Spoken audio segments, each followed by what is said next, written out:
A very simple, flavorful, and also very healthy recipe. Steaming our chicken, we're going to do steamed chicken 2 ways. Let's start cooking. This recipe is part of the Simpol Dishkarte cookbook. Now available in Lazada, Shopee, National Bookstore, and Fully Booked. Same elements, same flavor profiles, pero magkaiba yung kulay. Sa isang classic steamed chicken, ang isa naman soy chicken. So atong base ng ating mga aromatics is just ginger and leeks. So I will use ginger and leeks for both our chicken. So itong whole chicken, hinati ko. Pero pwede ding whole, no? Para ito very interesting, no? And ginger, pang pabango natin to. So we will measure out our Japanese soy sauce. We're using Golden Swan Japanese soy sauce.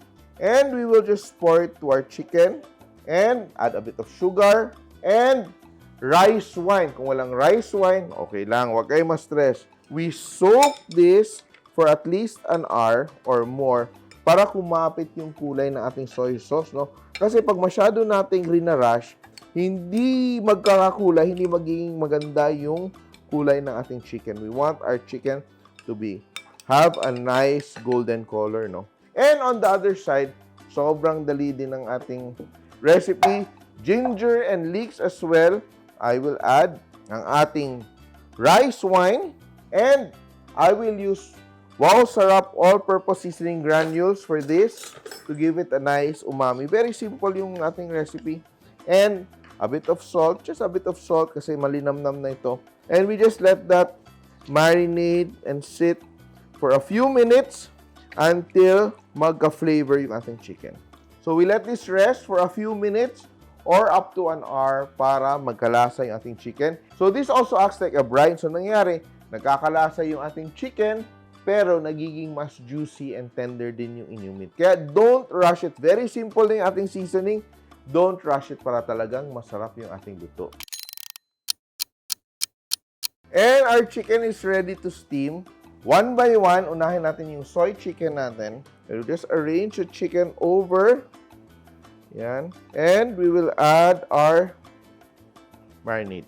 So yung marinade natin will also become our delicious sauce. And open, ready to cook, steaming, no? So, lakas ng steam, put it there. You don't have to cover. And ating steamer may second floor. Yan, lalagyan natin yung ating second floor. And we will also add our chicken. Very clean. White chicken, no? White chicken naman tong isa. Yan. And our marinade. Yan. Top. And now we steam. We will steam this for around 35 to 45 minutes. And our chicken is finally cooked.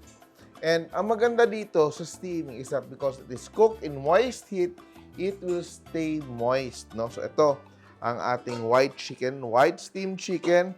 So simple, so delicious. Yan. Dalawa to eh. Yan. So, and yan, no? Ito naman yung ating soy chicken. And ito yung nakikita natin sa mga Chinese restaurants na nakasabit, di ba? And you can fry this after para may fried chicken ka. For this one kasi, as it hangs, magda-darken yung kulay. And to finish this recipe, it's so simple. We just have a bit of sesame oil to give it a nice gloss. And you're ready to serve, no? But usually, this is served cold. No? It's a cold appetizer. Pwede ding ulam. You can add a bit of leeks. Pwede ding cilantro. Tikman nga natin. Drippings muna. Masarap ba? Sarap niya. And look at that. Dalawang klaseng chicken. No? Sobrang simple na ingredients. Sobrang daling gawin. Ating white steamed chicken. And of course, our soy chicken. Simple steamed chicken. Simple.